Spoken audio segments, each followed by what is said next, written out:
Tevin, obviously Seth goes down, and then what's going through your mind, and then first play, I mean, same day as Ryan, can you believe it when you hit Rock and he takes off 85 yards down the field? What are the emotions in that moment? Honestly, when Seth first went down, I was kind of, that's my boy, you know, so I was kind of concerned about, like, you know what I'm saying, is he good? Is he going to be all right? I knew I was up. And so I was just ready. So when my number was called, like they say be, and I trusted in Rock. I gave it to him, and he made it do what he did. What's that relationship like with you and Seth? I know Ryan said that Seth had the utmost confidence in you. What can you kind of break down that relationship? Seth been with me since like my first day. Like he came in, he taught me. I came in, he taught me the playbook. You know what I'm saying, we had a new coach. Coach Cramsey was coming in. Coach Johns was gone, so he just had to teach me the playbook or not, and we just been growing together. Of course, Grant Cannell was in the room, and to Seth, I'm really one of the original ones he didn't own in the quarterback room. So we just grew a relationship, and we just do what we do. Can you take us through that play, just when you're reading it, you decide to pull it and throw it? I said I was going to throw it anyway. No, I was just playing. So the boundary safety, he came down, and I really thought Rock was going to convert, but the boundary corner backed off of him. And so once he sat it down like a stick route, I threw it to him. And once I seen him break the tackle, I said, Rock, a 23-mile-per-hour guy. He hit the sideline doing a dash, and I was right behind him, probably going like 21. Oh, that's crazy. Rock. Coach Silver was saying he was thinking, hand it off. What are you, like that play, it's his first play, he's out there, like what are you thinking? You know he couldn't make the read, but what are you thinking in my as head, Tevin trots out there? Oh, in my head for sure, I knew when Tevin was in the game, I'm going to get the ball. Like, I knew he was going to throw that ball.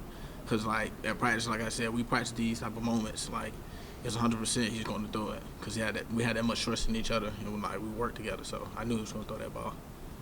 Chandler, defensively, like I asked Coach, how tough is it to play against a team like that, you know, the speed and the pace? And then how were you guys able to kind of, you know, adjust and hold them when the game was at the balance, hold them 5 times without scoring? A team being the third fastest team in the country, it's no true way to prepare for them, you know. But every week's a different challenge for us. Like last week, we played a tempo team, so it's just how are we going to attack it, how are we going to do it, and just continue to do the same preparation, the same way to execute. And when in the beginning of the game, when it wasn't going our way, nobody batted an eye. Like, we're all like, okay, next play, make the next play. The old play, the last play doesn't really matter. So in the fourth quarter, when we all just like, we're all here, we're all still together, like, let's make this next play, let's stay together, and let everything take care of itself. How gassed are you at the fourth quarter?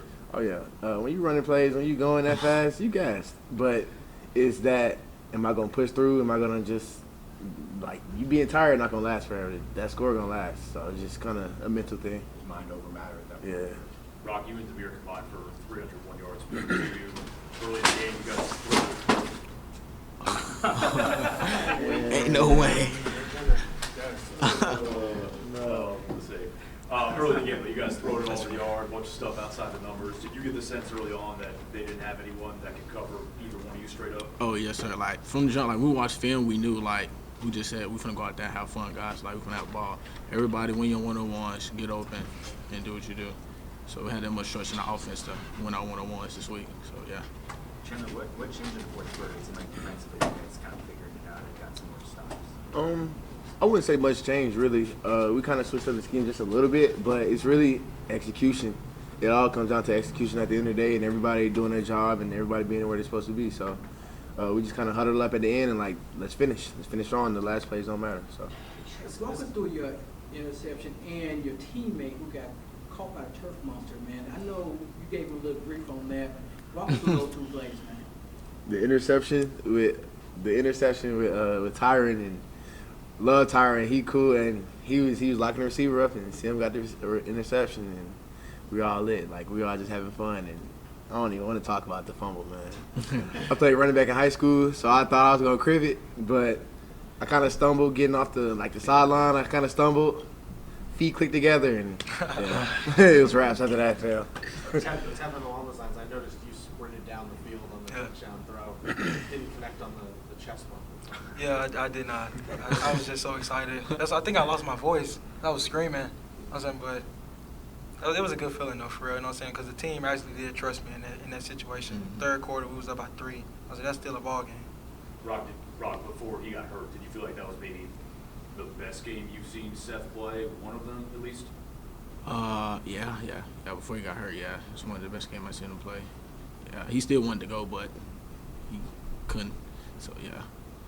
When you got that, when you got the ball from Tevin, and you turned around, did you immediately think, "Oh, I'm about to go score this"? Oh yeah, I was mad before they played because like Coach said, I had dropped the pass. So my mentality is next play, move on, just make another one. So when I caught that ball, I immediately know like I'm finna make him miss. I'm finna go score.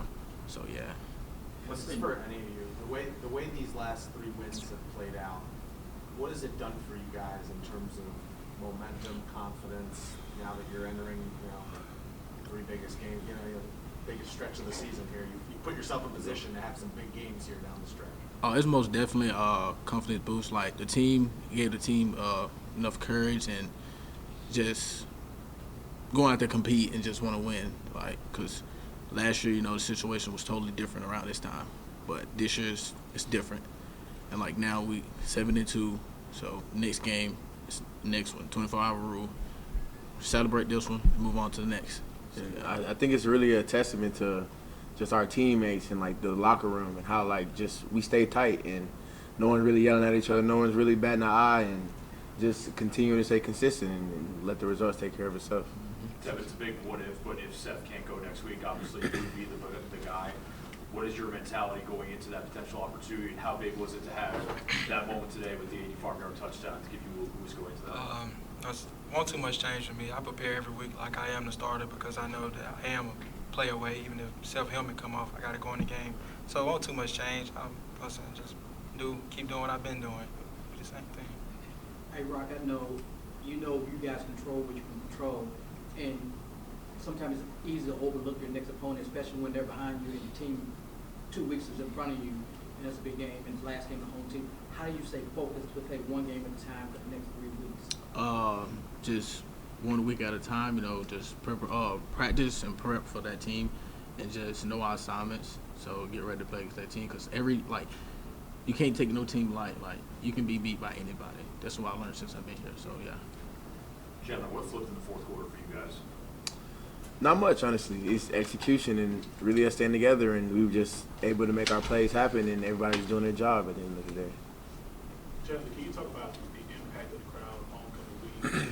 You guys going to basically a shootout. Just talk about how well they impacted you guys on the field. And man, we always love being at home. We love the crowd, and it always just kind of fires you up. Like when you hear somebody make a big play, ooh, you hear like the touchdowns and stuff. So we really feed off the energy, and sometimes you kind of see me doing this and get people turned up because the crowd really helps us. Like, you're really a 12th man in a sense. And Tevin, a special person by the name of Taylor couldn't make the game, but she was texting me during the game, up and down in jubilation for your first touchdown. Talk about how that feels, just making your folks proud, them seeing you, and you just very happy. It's a great feeling, really, because I heard that most of my family was watching the game. I said they don't too much watch the game because they do see that I'm not the starting quarterback. And then people always be like, oh, are you going to leave and this and that. I said, I just wait my time, they come when he come. And they happy for me, really. I know you're talking about that, too. Thanks, guys. Appreciate it. Thank y'all.